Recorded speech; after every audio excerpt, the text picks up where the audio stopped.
I'm going to show you how you can easily convert USDT TRC20 to TRX in the Trust Wallet.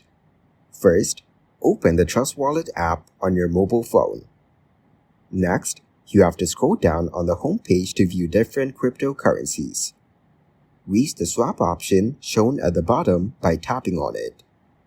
Now, you will tap on the swap provided at the top left corner of the screen. After that, choose the network in the From area given here. Here, you have to select Ethereum as a network. Then, you will select the USDT under the From area.